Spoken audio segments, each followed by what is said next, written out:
Good afternoon.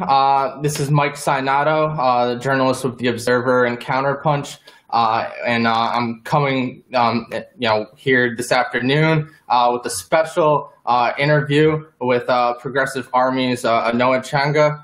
Noah, if you can introduce yourself. Awesome. Thank you so much for having me. Thank you for making time on a Saturday afternoon for us to have a chit chat. My name is Anoa Changa. I have been a member of Progressive Army for the past year, a little more so, another progressive media outlet. I also host a live streaming podcast entitled The Way with Anoa. Have been involved with digital organizing and other stuff around the whole Bernie Sanders movement. And I'm a mom and lawyer by day, and I guess I'm a mom all the time. But I'm excited about the opportunity for us to sit down and talk. Like I was just saying to you before we came on, you and your writing, you have had some really solid pieces recently, but just overall, the work that you've been doing and others like you who sit there and take the time to not just express it from our viewpoint within the movement, which has been so necessary over the past 2 years, but refuting very negative, dismissive, and just outright false rhetoric that then gets picked up by people like Rachel Maddow and spoken as if it's gospel is so crucial and necessary. And so, again, thank you. And I'm really excited for us to have this conversation today. I appreciate it. And thank you for coming on as well.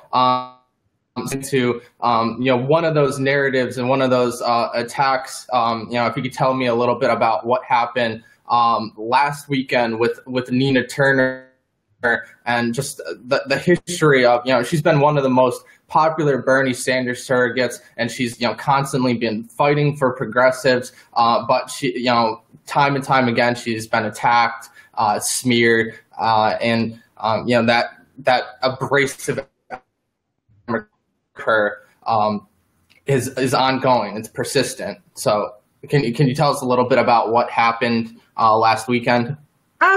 So there's a piece that was done by one of my bros one of my bros in the struggle. Michael Graham wrote a piece for Progressive Army recently just detailing an experience, an incident. And there have been so many incidences, right? We all saw the slight against Nina Turner during the Democratic National Convention. I think Real News and Real Progressives and other folks have talked about a little bit kind of what all that was about. I also had another friend who was actually at the DNC last summer who went to some of the different events and panels who were telling me about, just some of the just heckling and ways that she was being discussed. This is Nina Turner, was being discussed behind her back by some folks as well, like more a part of the more establishment core. So it's just interesting. Like we watched across social media, we watched in real time the way Nina Turner has been disrespected, how she has been treated, and she continues with such grace, and effortless just energy, right? Like she has continued ever since she came on board with Bernie nonstop. She hasn't buckled. She hasn't wavered because she speaks from a place of personal conviction. And I know people have teased me when I got to interview her at the winter meeting that was here in Atlanta a couple of weeks ago. I've squealed. I've actually squealed a couple of times in talking to her, but because she's somebody who motivates me so much personally, because this is tough work we're all involved in, right? Whether it's being a part of the media presence or being actually someone who's organizing, whether you're Dim Enter, whether you're Green Enter or Dim Exit or whatever, this is very difficult and challenging to go against the grain and stand up against the status quo. And here we have someone who had a relative, sense of security and popularity within not just her local party in Cuyahoga County in Cleveland area, where this dinner that was a part of the article was taking place, but even within, she's a part of the movement, the group that actually had tried to draft Hillary to run. But she came to her own realization and conclusions for herself about her own personal values, and she's talked about this several times, and decided that if she was going to endorse someone and be a part of a campaign, it was going to be Senator Bernie Sanders. And so, like that already in and of itself, to step outside of the box, to say to your friends, okay, I love you, I respect you, but I'm going to go my own path. That's just so crucial, right? That's huge. But so we witnessed these different things and how people have reacted to her doing that, because she did step outside of the cool kids club, so to speak, and decide to come, run with this other set of folks. Just to give you just a more basic analogy, but like this. So what happened was, there was a dinner. that was being given, and she was being given an award. And apparently, Senator Turner was sick. And this is an account that was given by a reporter and friend of hers who's in the area. And then, Michael Graham, who I work with, he did a whole piece about it because, again, Nina has meant so much to so many of us. It's not because, oh my God, we think she's so great, but we need that. We need people to walk the walk, to walk their talk. Because it's motivational, right? Because it's really easy to want to give up and just do something simpler because the opposition can be so great sometimes, but she continues, and it gives me, at least I can speak for myself personally, the energy and strength to continue on and be that voice, and sometimes a lone voice in some spaces. So the general gist of it was that she was being given an award, and it was already a slight because the person who the award was for is someone that really was instrumental and crucial to the Democratic Party locally in that region and nationally as a congressional member, but really helped bring together not just the presence of Black people in the Democratic Party in that region, but also paved the way for a lot of others, including more ethnic minorities, people from more Eastern European areas, just really helped bridge so many gaps and built out a stronger party. And so there was already, the sense that since this person wasn't given more prominent place in the programming and sort of the recognition,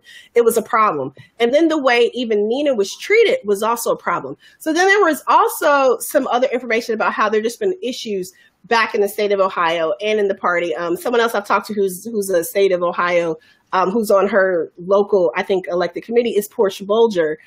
Folks may be familiar with Portia. She does work with Save Main Street and now Appalachian Rising, but she's also best known as the angry grandma from the Dem convention, who she had this notorious rant, looking at the way Bernie was slighted, looking at the way Nina was treated and stuff. So she has also, alluded to me before in conversations about difficulties and issues back home in Ohio within the party. These are people who have been their colleagues and friends for a very long time, but because they went against, the grain, they didn't stick with the program and support Clinton, they're somehow not persona non grata for some people. And so they're treated with a lot of resistance, even when they make the most sense at times. So that was kind of just like the general idea of the piece. So Michael and I collaborated on something because I really do think that as we move in this progressive movement and this as it continues to grow and we get more and more people who are stepping up and running for office, or, everyone's like, run Nina, run for governor, do this.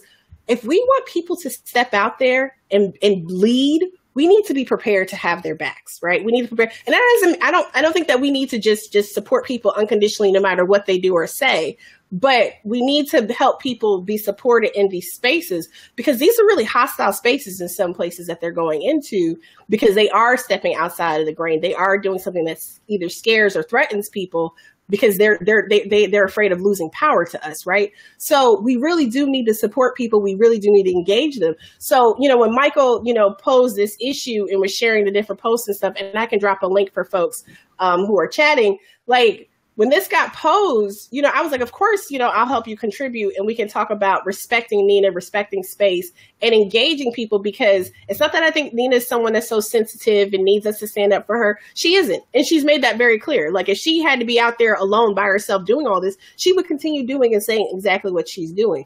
But I think it's particularly important that we do, I know a lot of people out here have gone to task in conversations about whether it's Bernie or Nina, or we've seen similar things with Susan Sarandon, right? Susan Sarandon gets blamed for everything under the sun.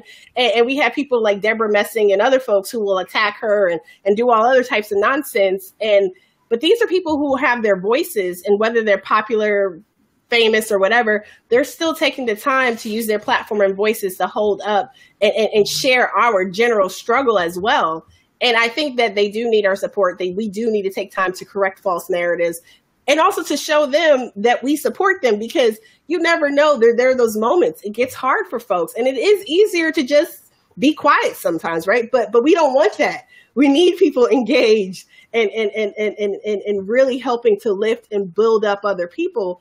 And that's not going to happen unless we all come together and provide support. And it doesn't mean that we're not going to have disagreements along the way. But at the same time, we can find common ground and peace and stuff. So that was kind of peace. And like I said, I'm going to look for the link in a second and drop it in there so folks can check it out more in detail. But that was kind of just like the general gist of what had happened over the weekend. And again, we've seen this happen. Like, I've watched it happen. I've watched her get attacked on social media with some of the worst language, you know, and we'll talk about some of the different, you know, racial issues that still linger within the Democratic Party. Like, for example, and no, I know a lot of people are not happy with him, but Keith Ellison, when you look at the way in which the Democratic Party tolerated the racist and Islamophobic attacks that happened towards Ellison, not that you can't have actual critique and criticism. And one of my co-hosts, Brandon Sutton, and I actually did a really good takedown of some of the issues we saw with Ellison. I mean, if you're on Twitter, if any of you are on Twitter, you've seen like his different posts about, oh my God, how could anyone not like Hillary Clinton or whatever? And it's like, dude, really? Are you serious? But there was, we can critique people for problematic behavior, but then we can also call out the racism and other things that do exist on this side, because we're talking about, you know, how people are just like, oh, well, you know, resist Trump only. That's a whole nother conversation we could have too. But I really do feel like, and this is some of the points that I made in relation to the Nina conversations, that we need to be able to deal and address what's happening in the Democratic Party. Whether you exist in the Democratic Party or not, they still control so much space in our political sphere. They're still involved in doing so much of our decision making. So we really do need to leverage and influence and push them. And I'm not saying that people need to go inside the party. I honestly don't even have a public opinion about that. But I do believe that we cannot, and I agree, Kevin, about building a new progressive party. It's a both and for me. We can't just completely not say or do anything about the Dems, because they're still holding those seats that we need to push forward single payer healthcare and any other type of reform we're talking about. So we actually do need to still, and I know we had talked a little bit about like groups like BNC, folks who talked about Justice Democrats. There's so many different folks who are running candidates and stuff. So we still do have to have those conversations, but I think it's absolutely important that we're building up our alternative as well. But we need to address the issues that exist. We can't just all be like, oh my God, Trump is evil. Oh my God, Republicans are racist. Oh my God, this, because we have a lot of that happening on the left in liberal or progressive spaces as well. And it's not that it's undermining or divisive to do so. We have to really reflect on what's happening to be better and move forward. Well, and that brings up another, recent story that really has a lot to do with this. And, I wrote about it. It's not up yet. But in Pennsylvania and Philadelphia, Sherry Hunkala, she was the vice presidential candidate for the Green Party in 2012. She's been, out there as an activist, fighting against homelessness, and she, strong national presence. And the Green Party was really putting a lot of resources into this special election this past week for a Pennsylvania state legislative seat. Her campaign manager was Yane Nago, who really was fighting for and was really a prominent voice for the Green Party this past election, really pushing against that strong attacks and opposition towards the Bernie or bust movement, whether you agree with that or not. And what happened is she just missed, she forgot one paper filing by the filing date, and so she had to run as a write-in candidate. But so did the Democratic Party candidate, because the first person the Democratic Party picked to run for that seat, the Republican Party pointed out that they didn't live in the district, so that person was ineligible, and so the Democratic Party picked someone else to run, and they had to run as the write-in candidate as well. And this districts that's strong blue Democrats, so the Republican really wasn't going to win at all. And what happened during this special election? There were widespread cases of electioneering. You had and just to give background about this particular district, the person who was a state legislator for this district resigned because they pleaded guilty to money laundering charges. Before her, the Democrat that was in this office resigned because he pled guilty to corruption charges. Last year, the congressman Shaka Fatah, who represented this area for over 20 years, was convicted and is in prison for racketeering charges. And the district attorney of Philadelphia, recently announced last month that he won't be running for re-election because the FBI and the IRS are looking into his campaign donations. And this is a Democratic Party stronghold. So this really, I think, provides evidence and debunks that whole vote blue no matter who, because even in these areas, in these cities where Democratic Party has, really no opposition and gets to do whatever they want and could, address really important issues. You're seeing widespread corruption. You're seeing, them doubling down on their donors, looking out for themselves, really ignoring the poverty in their cities and the issues. Even one example I like to go to, not to go on a tangent, but even in Seattle, that's the case. It's a blue city by far, but it wasn't until Shama Sawant, who is a socialist, really took charge of the Fight for 15 movement that that minimum wage movement, grassroots mobilization it needed to get through. So it's not enough to just have Democrats put into office because of what happens and how corrupt the Democratic Party is and how embedded they are with their donors and these practices. It was like a microcosm of what we saw during the Democratic primaries, that they did all these little things to ensure that their preferred candidate won. So if you want to share your thoughts on that, I showed you the story. So I was aware of some of that stuff. This is reflect a little bit for a second. Sorry, because I had looked at so I was aware a little bit of some of that, what you're talking about. I have a friend who's in Philly. I have a couple friends in Philly, actually, but I was aware of some of what you broke down. But I didn't even think about how much corruption and how so deeply entrenched it is in that area. But we see this at the state and local level so much, right? Like everyone's like, oh, if everyone just voted Democrat, this would all be better. Or, oh, if only you people did blah, blah, blah. But there's a real cultural issue in so many areas, and it's not any blue will do. It's not just about party only. So I think that what you bring up with Sherry, and we've seen this issue raised in several different places, right? In terms of some even when you think back to last year, Missouri with Bruce Franks. He ran for, he's one of 3 Ferguson activists who had actually introduced Bernie during the primary when I think they were in East St. Louis, Illinois. And then he later on ran for state house. He lost, but there were so many discrepancies and weird oddities in the vote tally, mostly due to absentee ballots. He challenged and ultimately won the revote and then won. And now he's sitting in office.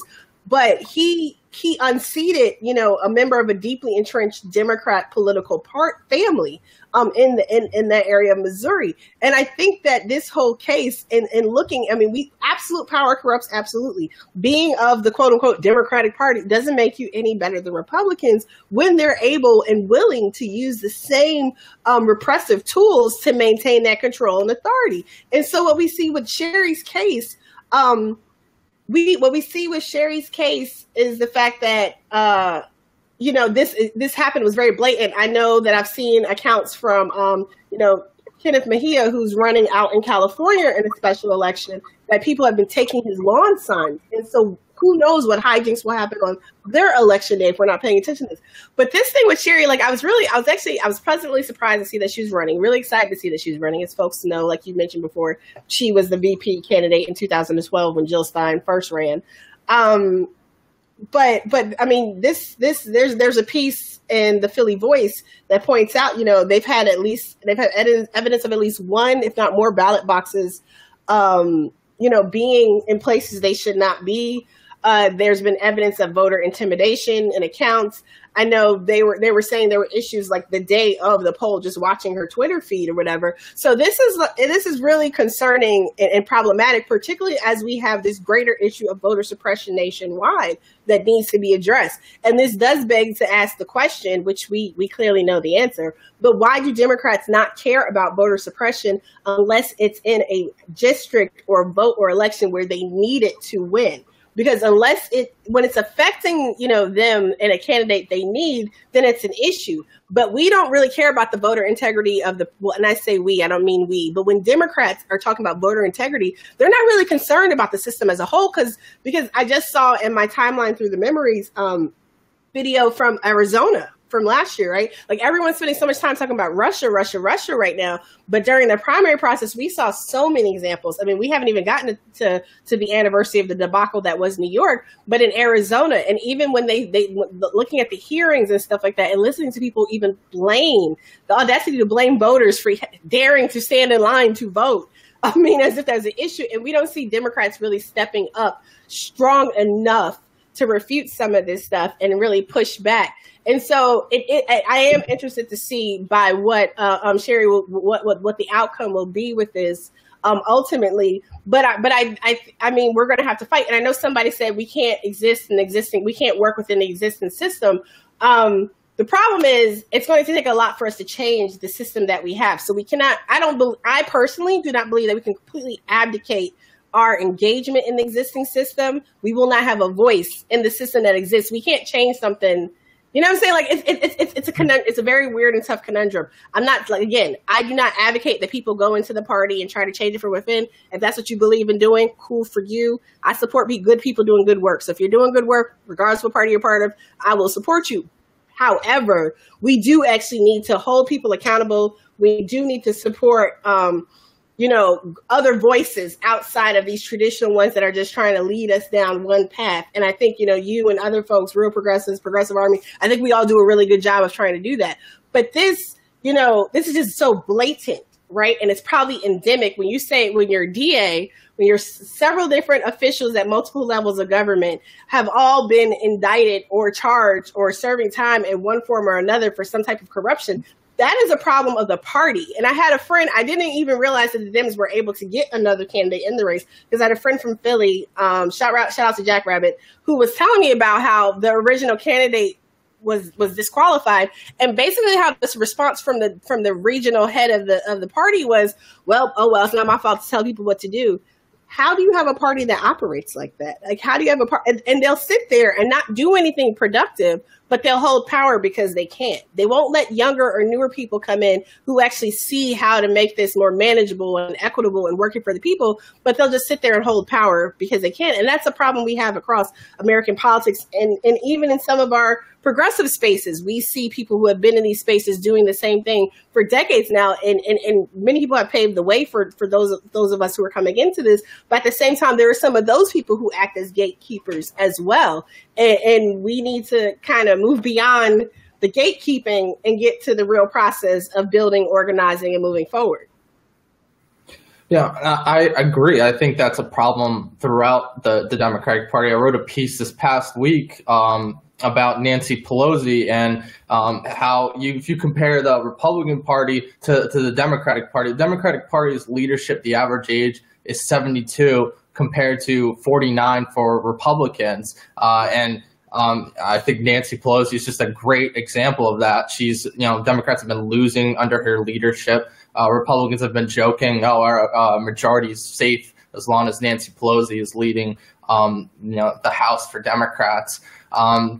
It's really, a massive problem because you have these Democrats and, people say, term limits. I think like Philadelphia and those machines that are built by the Democratic Party really enable it. And I think Pelosi's a symptom of that. She represents a very safe blue district. What her biggest challenge since she went into Congress in the 80s was this past election when Preston Pikus ran against her as an independent and won 19% of the vote. But it's really going to take progressives to push and work both on the outside. I think there needs to be some obviously people engaging inside the Democratic Party, but we've seen time and time again that we keep getting shut down and they'll resort to the nastiest tactics to stop us, like they did with Keith Ellison, like they did with Bernie, and even when we saw DNC delegate elections after the election, a lot of states were experiencing that. I wrote about a story in Michigan where they were doing that to Bernie Sanders supporters. I live in Florida. where a billionaire donor and friend of Debbie Wasserman Schultz really pulled some really shady shit to get elected as the Florida Democratic Party chair. And now he is the Democratic Party chair in Florida.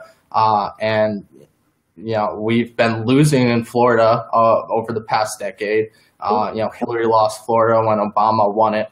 Both times we have a Republican governor. The Republicans run the state legislature, the state house. They have most of the congressional seats. And it's a travesty. So. Yeah, I think you bring up a really good point about Florida. Florida is just a prime example of, yes, Tim Canova, right? We saw basically, and this is also the problem with having, the Hillary effect basically at the top of the ticket. We saw issues. Zephyr Teachout should be in Congress right now, right? There was so much wrong with the way the Democratic Party has engaged in things. And even just thinking about Florida, shout out to Leslie Williams and other folks who in Florida were trying to sound the alarm long before Election Day, and, establishment Dems and Hillary's campaign in particular just didn't want to listen. Same thing we saw in Michigan when they turned around SEIU and told them to go back to Iowa to fake Trump out. They were so focused on being better than Trump that they didn't actually run a meaningful and successful campaign engaging people. And one of the things that inspired me, that really got me engaged in this whole Bernie Sanders movement type of stuff, was, I had my kids while I was in school. So I went through, school with two kids, went through law school, all that stuff with two smaller kids. So, even though I've always been politically engaged, I was never really active consistently with anything because, I was raising little kids and trying to go to school. But moving closer to family. And then when this opened up, my kids are a little older now. So it gave me an opportunity to start getting engaged. But it was my dad who sat me down, and I'm in Georgia, so I'm in the South too. They talk about, but Bernie could have won in the South. At least he could have done better with Black people had we had a different efficacy and focus on the organizing. And it's a learning process, right? I think now as we look back, we've learned so much, and we can go farther and build out better processes, opportunities than what we saw before. But one of the things I thought was so great in the potential, and it still exists. And even now, as we're seeing Bernie, be able to go into quote unquote Trump areas like West Virginia, like parts of Wisconsin, and talk to people and they agree. I think that we're seeing what many of us know from our own personal interactions with us. When you have conversations with people about issues that matter in our daily lives, we all win, right? We can all come out top. We may not agree specifically about the mechanics of how to do something. We can work that out. But for the most part, a lot of us agree, and we just saw this, a lot of us agree with the fact that people need healthcare access, right? We saw the healthcare attempt, the latest healthcare attack crumble. And yes, single payer or universal healthcare, something else would be Medicare for all, something else would be so much better than what we have now, but it's still better than what the Republicans were trying to do. And but one thing from talking to my dad, because he's followed Bernie for years and been a big, fan of his work, it just seemed like if we could actually build a movement, if we go and we sit and we talk to people, and folks are starting to do that more, have their community meetings and house parties. We see different groups doing that. DFA, I think, is even starting to roll out something similar. But we all can just start with our own little circles and stuff, so that when we do have, when we at least can make sure that the people that we're representing and focusing, we might not be so enthusiastic to go work for a particular presidential candidate's campaign. And that's well within our right, because nobody is entitled to our labor. When people are saying to me, well, you should have done more to get her elected. Slavery was abolished a very long time ago. It's not my responsibility to get her elected. It is a candidate in their campaign's job to engage people to come and volunteer their time for free with them, right? But I do think that all of us within our smaller community, settings and stuff, and even we can have broader coalitions of community groups too, but we can start doing a lot at that local level, because when we look at our city councils and our state and other state and local officials, they're actually making a lot of decisions and passing, regulations and laws, et cetera, that directly impact our day-to-day lives, that impact our kids, our parents, our, grandparents, all the people in our lives. And these are things that we can start engaging with more readily in real time, so that when we do have the bigger fight coming in 2018, let's say we have progressive candidate X. So let's just throw out Cori Bush, for example, if she does run in Missouri. We start building those bases now. We will have the massive army of the progressive. We might not have all the money they have, but we will have the people, right? And we will have the process, and we will have that voice and that collective showing that when people come together, when we all turn out and show up, we win, right? And I think that's what we take from all this, and that's what we continue to build and stuff like that. Even if you're exiting Dem, right? Even if you're going third party, whether it's, if you're teaming up with Nick Brana and others with Draft Bernie for a third party, or you're with PIP, which PIP and Draft Bernie, they're affiliated, Progressive Independent Party, or you're going green, we still need to be engaged in building the infrastructure, the resources, and the engagement at our local and state levels so that those candidates who are then stepping outside of the traditional framework of one of those two parties, hey, Jesse, if Jesse runs again, right? If Jesse Smith from Alabama runs again, who got totally dissed by Alabama Democrats, we build up these local collectives, whether we're going third party, whatever it is we're doing,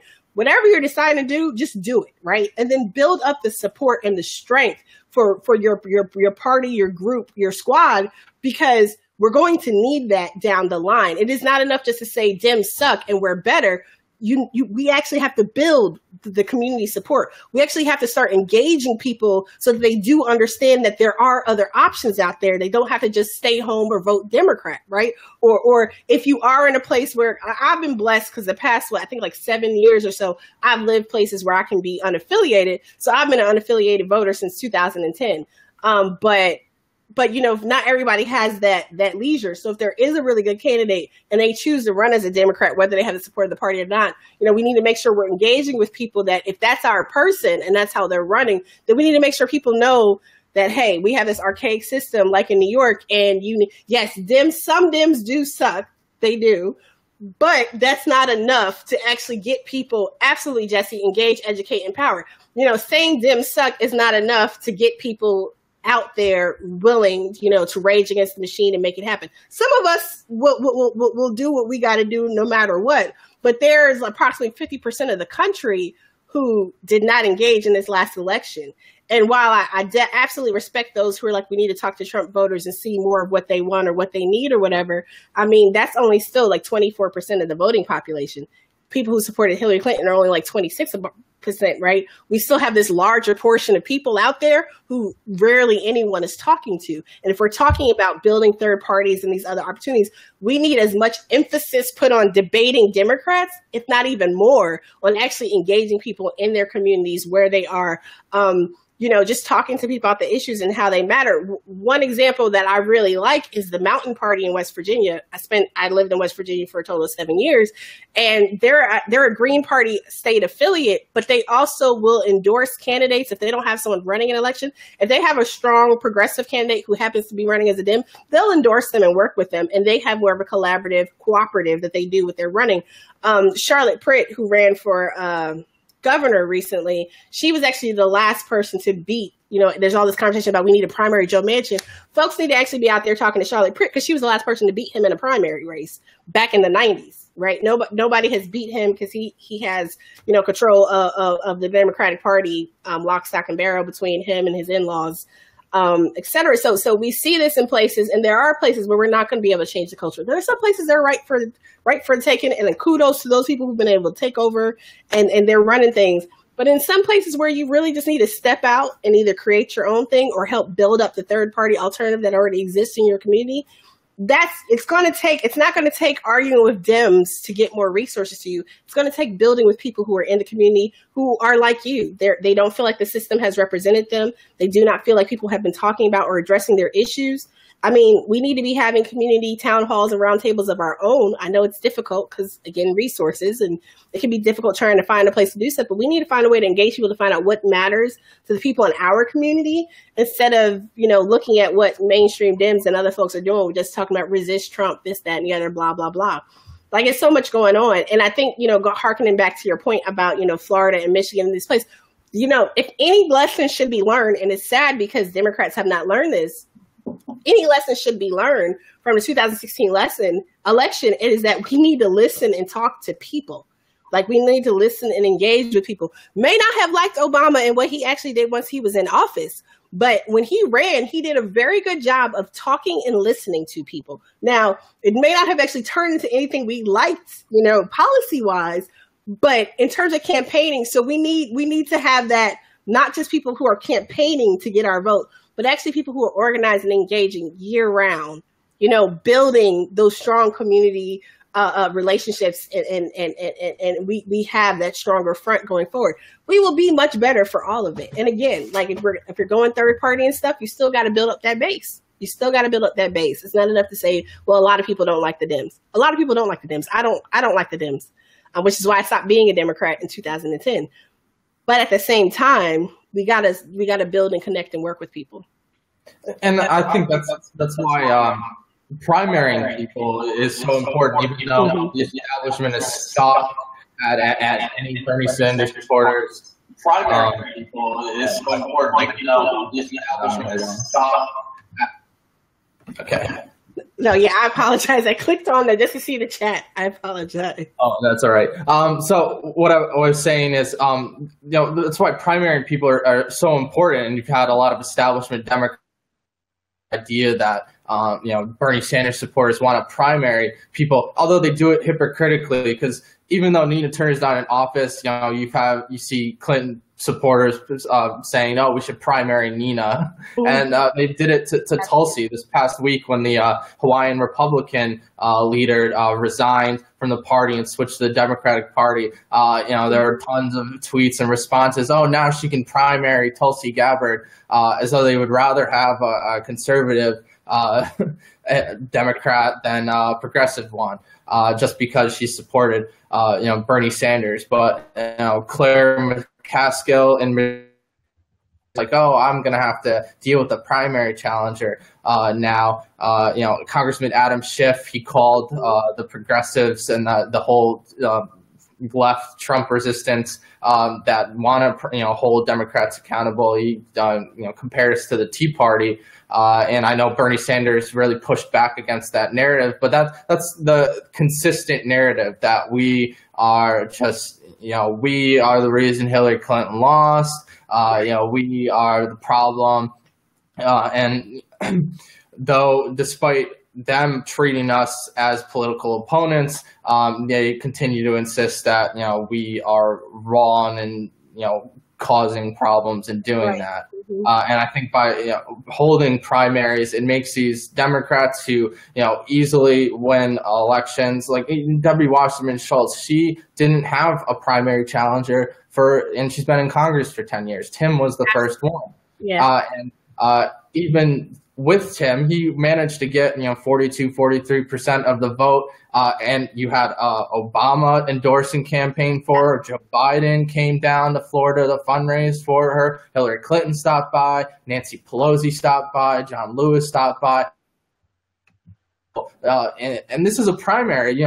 For democracy's sake, these people should be letting the people decide and letting Wasserman Schultz and Canova address the issues and discuss policies. But they really intervened almost to an unprecedented extent. I don't think you've seen that in a primary race to that extent ever before.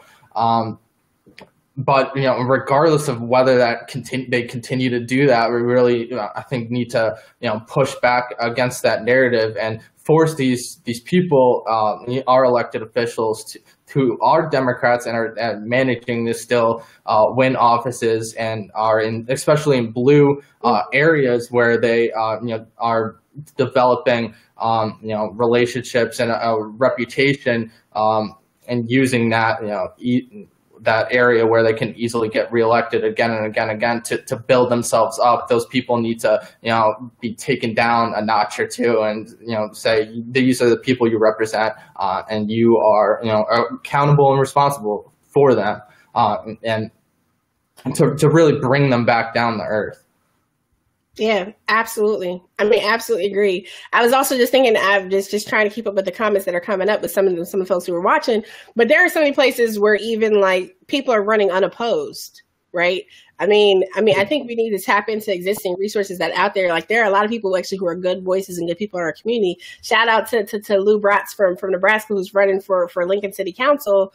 There are good people stepping up to take the plunge into public service and, and serving the public and working and organizing. And I think just making sure people even have the tools to understand what it takes to run a campaign, right? Because there's a lot of stuff out there and you can get tripped up easily.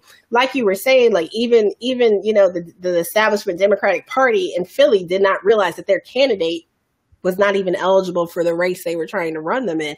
I mean, so there are all these particularities and stuff out there. And I just think that we need to make sure that people have the resources and have the information, right? Folks are so worried about, keeping lists and getting you to sign up to get information and stuff. We just need to be giving this stuff away because, yes, Kenneth Mejia is running a brilliant race out there, truly grassroots person, man of the people type of race out in California, District 34.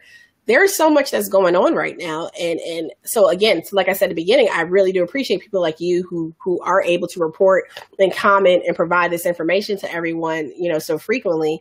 Because without, you can't depend on Bernie to do it. Like he's not going to endorse or say Mejia is running for Congress. He's a great. I mean, our revolution backed Sherry Honkala in Pennsylvania. Yeah.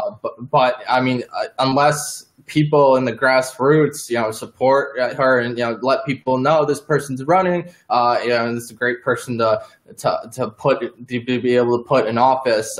People aren't going to know. So. Mm-hmm. No, I mean, that's a really good point too, because it's great to get the endorsement of a particular, organization or other person. Bernie can't do it all. Bernie was never, that's the one thing he always said, right? That's one of the things he always said is that, it's not me, it's us. And, we all have to stand up together to make this happen. And I think that's what's so crucial that we need to hold on to. It is very easy for people to say, oh, but Bernie is so... Yes, Bernie is so a lot of things. And, Bernie has inspired, I'm sure, all of us personally in a very deep way. But what we need to be willing to do is take that lesson from Bernie and be able to stand up for what we personally believe in and be willing to drive that conversation and the change that is necessary to get to where we need to be, not just in our local communities, but also as a national movement. And we need to find our niche and help good people, do good work. Yeah, so there's so much that's going on right now, and we do have the different candidates who are running because we have all these special elections. We have several mayoral elections that are coming up, and I appreciate even though DFA has been more of an establishment leaning type of group, I appreciate the way they've hired staffers.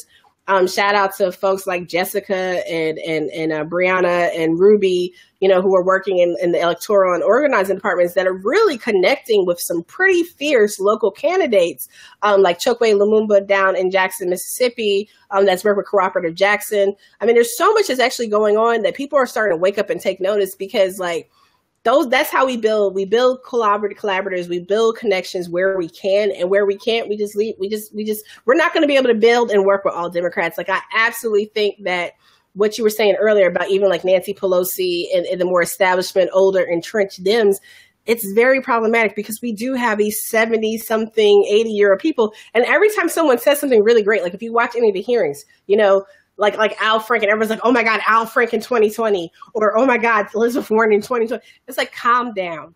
What we need to actually see happening, and this is how we end up in leadership voids in our movements and in our politics too, is when we have people who have been so entrenched in these positions and places, and they're not willing to pass the baton or help. And I know somebody didn't like when I said groom or prune, but when we don't help develop younger, or not even younger necessarily age, but newer or fresher talent to come into the fold as well, we have a problem. So then we have people who are trying to play catch up at the same time as they're trying to do actual work, and their effectiveness is not as much as it could be. And maybe that's by design. Maybe they don't want new people to come in. They want to keep their little circles the way they are.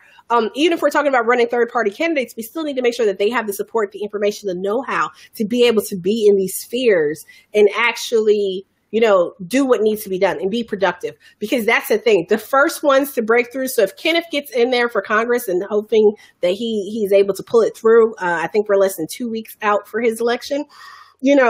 he's going to still need support and people touching, him and his him as a candidate, as a representative, to help make sure that he has the tools and resources necessary. Nobody's going to give him a leg up. No one's going to really look out for him necessarily in the same way. So we need to make sure our people, once we get them in there, that they have the support that needs be. Because if they don't, I agree with that, Kevin. Organize, engage, educate, grassroots, a 50-state strategy. I mean, that's absolutely right. If we don't engage people, and we cannot leave out, the Midwest and the South, which so often happens. We overlook the South, we overlook the Midwest, we focus on like the Northeast because it's easy for us as progressives, and we, the Pacific Northwest and then California and maybe some other areas in between are easy for us as progressives. We got to dig in hard, because a lot of what we're saying, it really actually is not that like some loopy, out of the way, oh, that's never going to happen stuff. A lot of stuff we're talking about is the same thing that people are talking about in their homes, around kitchen tables all across America. Folks are frustrated and tired and annoyed with not being able to make ends meet and do what is necessary for their families, right? Or to get ahead. A lot of us, we may not be the same on some of the social issues, but the basics, the economics, and just regular working class folks stuff, we're all pretty much on target in the same area and arena, and that's where we need to build around. Now, does it become a problem, when we start talking about other stuff? Yes, and we need to find a way to have the difficult conversations across quote unquote party or ideological lines, but at the same time, we can actually build, and I say this all the time, from the hood to the holler, we have a lot of the same issues and stuff that's going on, and we need to start building around those folks. So it wasn't a surprise to me that Bernie, like I said, having lived in West Virginia, wasn't a surprise to me that Bernie could go to West Virginia and say what he's saying. Wasn't a surprise to me during the campaign when he went to West Virginia, when he went to McDowell County and said what he said, and it resonated with the people. Why? Because people are suffering and struggling all over the country, and most of us want the same things. We talk about the 99%. That's a very real thing. Again, we might not agree on some of the other stuff, and that's how we need to sharpen our wits and figure out how to have those discussions about, whether we're talking about the issue of reproductive justice, or we're talking about some of the more social justice, race issues. Like, we need to figure out how to have those conversations. But at the same time, that doesn't mean that we completely not even try to work on like the economics and stuff. We just need to work smarter on all of it and organizing stuff across the board. But there's so many great people out there who are doing really good work. And we should not think that because, we have certain understanding or whatever, that we've been in certain places, that somehow we know better than people who are local on the ground. It's a both and. So as we talk about having national strategies and doing things like that, we need to, have a both and approach. It has to be top down and bottom up, because there are people who do see the whole map for what it is, and they do see the bigger picture, as we look at the national scope, but then nobody's going to be able to tell you better about what's happening in your community than you. Like, what's happening. You may not have all the fancy words and terminology and ideology to express it, but you know what is happening. You know who is not doing what in your community. You know who is showing up. You know what the issues are. You know who the problematic police, et cetera, are. We have to be able to find space and give people that impetus to actually speak their truth. Right. And that goes back to our earlier conversation with Nina Turner. And I really do feel like having Nina as an example has helped me develop and continue to hone my talent to figure out, how do I speak my truth in a way that helps move the conversation forward, but also helps elevate and lift the voices of the others around me. Because just because I have a lot of great ideas about how this should be doesn't mean I know what's best, for people right here, even where I am. You got to listen. You got to talk to other folks, because I will defer. People ask me stuff about, Georgia, you do so. I was like, actually, no, I defer to everybody else around me here at the local level, because they know better. There are people who are actually engaging and organizing on a regular basis, and they have a better understanding of what the issues are. I can sit here and talk national strategy with you all I want to, but we definitely have to have space in place for local people. And it don't matter who got what degrees and all this other stuff or whatever. Like my dad has his high school degree, but I will sit there and at the feet of my father and listen to him talk politics, strategy, and analysis all day, every day. It don't matter that I quote unquote have more book knowledge than my father does, which he's an avid reader, so that's probably not even true either. You know what I'm saying? Like, but there's so many people that we could think of like that, right? Like who may not have as quote unquote much, formal training and education, but they know so much and they are spot on. So they may not have the language. They may not know, the political terminology, but they know what's up. And we need to have a both and approach to all of this. It can't be just either or, my way or the highway type of stuff. And we really need to take a hybrid approach to how we engage and how we organize and move forward. And that's really the opposite direction we need to go from what the main thing, the Mhm. main criticisms of the mainstream media, because they're so really disconnected Mhm. from that. They're in these little bubbles, and a lot of them are benefactors of nepotism, or have been legacies at Ivy League schools, and yeah, they're well spoken, they're articulate, but they are members of that the wealthy upper class that really haven't been engaged, or haven't talked to people on a local level, especially the areas around the country where Mhm. the economic infrastructure has been deteriorating away. I grew up in Albany, New York, the capital of New York State, and that's one of the most corrupt states in the country, even though it's a pretty safe this democratic state. But and another problem with it is it's one of those cities along the Rust Belt that it's peaked in the 50s, and now there's abandoned buildings everywhere. Companies used to be there, and now they're either completely gone, or they could severely downsized. And though people aren't talking to the victims of that that type of you know that type of the wealth inequality gaps that have broadened from those companies, and that economy peaking in the 50s and 60s, and then over the past several decades those jobs disappearing, and really leaving people, and even local politicians, those machines failing to address the issues of the people who need it the most. Right. Right. Absolutely. No, absolutely agree. Absolutely agree. Spot on. Definitely. This has been great. This is fun. Yeah. This is fun. And I like the way everybody's been able to interact too. Like, this has been really cool. And this is what we need to do. We need to have more conversations. We need to find ways to engage people and get them more active and involved. As this goes on, because there is, just from talking to people, and I know myself, I've had the same thought before all this started. It does seem so daunting and helpless sometimes, or hopeless, that how can we actually change anything? Because, they control everything. They have all the money. They have all of this. They have the airwaves. But we have tools. We got tools. We got resources. And we got some pretty awesome people on our side. And we just need to continue to build out and grow. And it's going to take time. We're definitely playing a long game here. It's going to take time. There may be some quick victories along the way.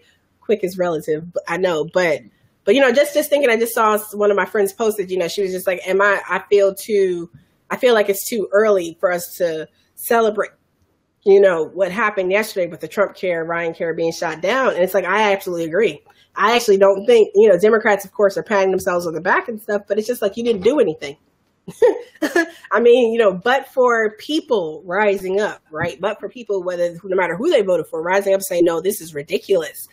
Would Democrats really have had the gumption to even, because they've been trying this for Democrats been swinging this hard and actually standing up for issues that matter? The last 7 or 8 years, we wouldn't have lost 1,000 seats nationwide at all levels of government that have been lost. And they weren't so busy hating people trying to develop third parties and thwarting those attempts. Imagine what could be done on a larger scale for the masses of people about, you so scared and so worried about somebody else achieving something. And this is what's really ugly about the Democratic Party. Even still seeing people blame Jill Stein and voters who voted third party for why Hillary lost, blaming Russia for why Hillary lost, instead of actually doing that deep, needed self-reflection to look at the structural issues that exist within the way they ran this past campaign. You listening to Algorithm Ada, aka Baby Skynet, telling you what to do and where to go and who to talk to, instead of actually listening to real people on the ground who organize, engage, and are telling you, look, we have a concern here in Michigan. Even though it's blue, we're having a concern. Somebody at least should come say hi to people in Wisconsin. I've talked to folks from Milwaukee. I've talked to Black Democratic voters from Milwaukee, have always voted Democrat, that did not show up this time at all. Why? Because nobody bothered to talk to them. And people are tired of that. People are tired of being misused. People are tired of being, of the disengagement. Like, you don't want to talk to people. Like, people aren't even worth your time. And that's what we got to do. We got to help people understand why the process needs them. And again, I'm not interested in building up efforts and then leveraging it and going into the Democratic Party. And that's one of my biggest complaints. Bernie is awesome and has shown us a lot, but that's really part of my problem, is that we have there are some of us who believe that we need to build up, this great groundswell of support and then turn it over to the party. Like, say, here, look, see what we have to offer. Nah, I'm not about that. If you want to go in and help build up and do what you need to do. Yeah. And that's why I don't think Bernie wants to give his list of, voters to the Democrats. He hasn't done that. But I was glad he didn't do that too. And it gives you like a little semblance of hope, because he is, the party's outreach chair, and he's really, working within the party, sometimes to, a cringing extent when, he really talked about the issues of the primaries, kind of like, hurts me on a personal level every time he does that. But, when he does that, it gives me hope, and I think it's an example that we are doing our own work, and we shouldn't just they haven't earned blind loyalty whatsoever. Just do that, and just to give it away, to fall in line, to refuse to criticize. Just to benefit them, I think hurts every. So, yeah, definitely. I mean, definitely, those are really great points as well. Again, but it's a lot of work. I mean, again, it's still great people to find. Like, we're finally getting to talk and meet and stuff now, but there's a lot of great people out here. And again, we don't always have to agree. We might even argue a time or two, but it's really great because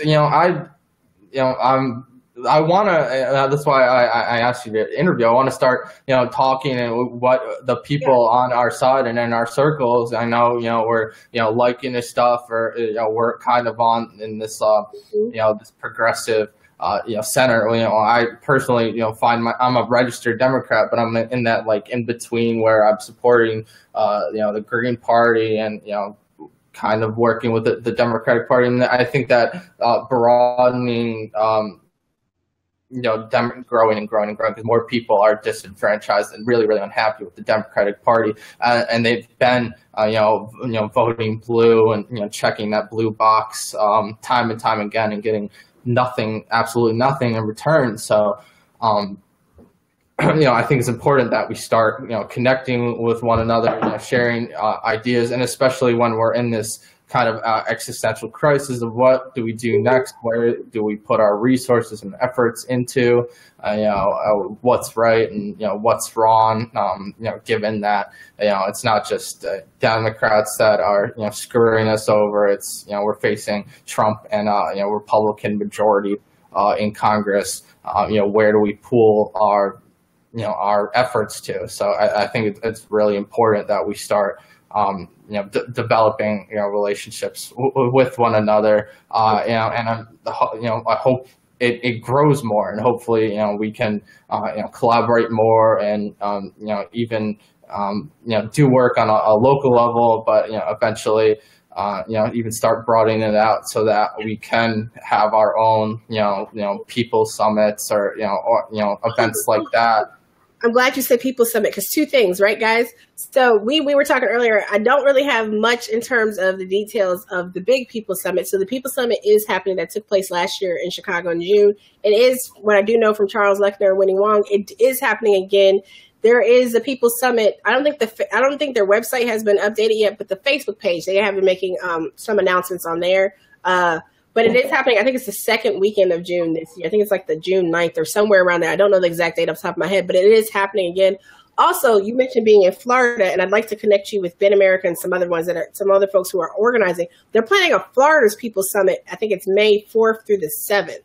So basically, a lot of the folks who organized kind of that Florida progressive wing ahead of the whole Dem chair vote down there in Florida, they're all coming together and doing something. It'll be trainings and panels and things like that. So it's in the planning stages now. So I definitely, Michael, I'll connect you with them, for more information stuff. But I know that PIP is also trying to do regional meetings, progressive meetup meetings, type of collaborative. But I do think we do need to kind of start having conversations about how to do this stuff, because I know we need to be productive. A lot of us work, or we're taking care of elderly parents, or we're taking care of young children, or disabled, or we're disabled. I know disabled vets. I mean, there's so many different people, right? We all run the gamut of what we're doing and how we're engaging in these spaces. So we do need to think of ways that can help people be involved and supported where they need to be, but also, help prepare people to step in and lead something like their own regional version of a people summit. Like, what does it take?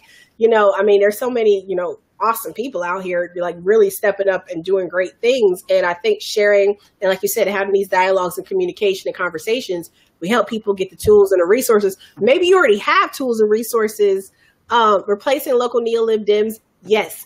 Absolutely agree with that as well. But again, we got to be prepared to support people that we replace. If we replace them with a good progressive, we got to be willing to support that person as frequently and consistently as possible, because it won't take much for them to get lured. And not that I think people are bad, but some folks, the resources and the money and stuff, it can be pretty enticing, even to quote unquote good people, right? Like, well, my mom works for the Ethics Commission in New York State, and one of the things she said is, like, when Democrats, came into the office, because they have to go through the Ethics Commission to actually, run for office or whatever, she would say, they would think they acted like they were going to change the world, and that they were going to do this and that, and within 6 months they were step in step with the establishment and everything, the corrupt system that's already in place in New York. So, like you said, I think it's very important to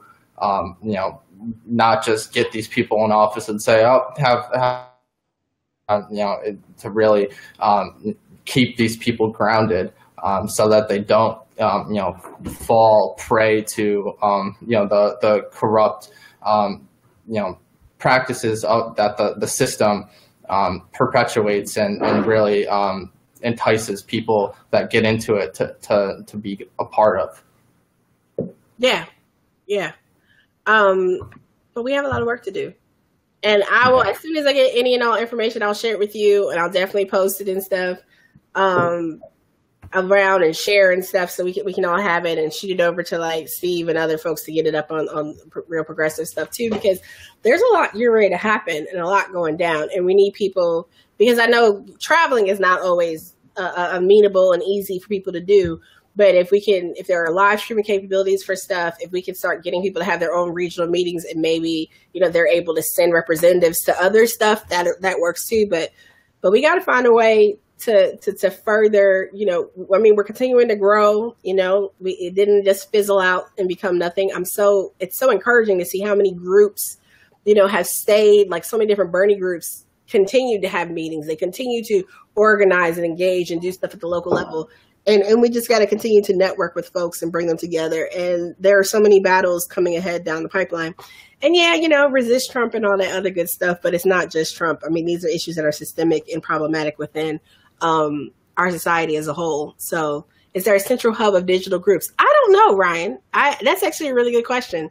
I do know that when the campaign had that Connect Bernie, and they may still use that was actually, but I don't know how many people actually use that very well.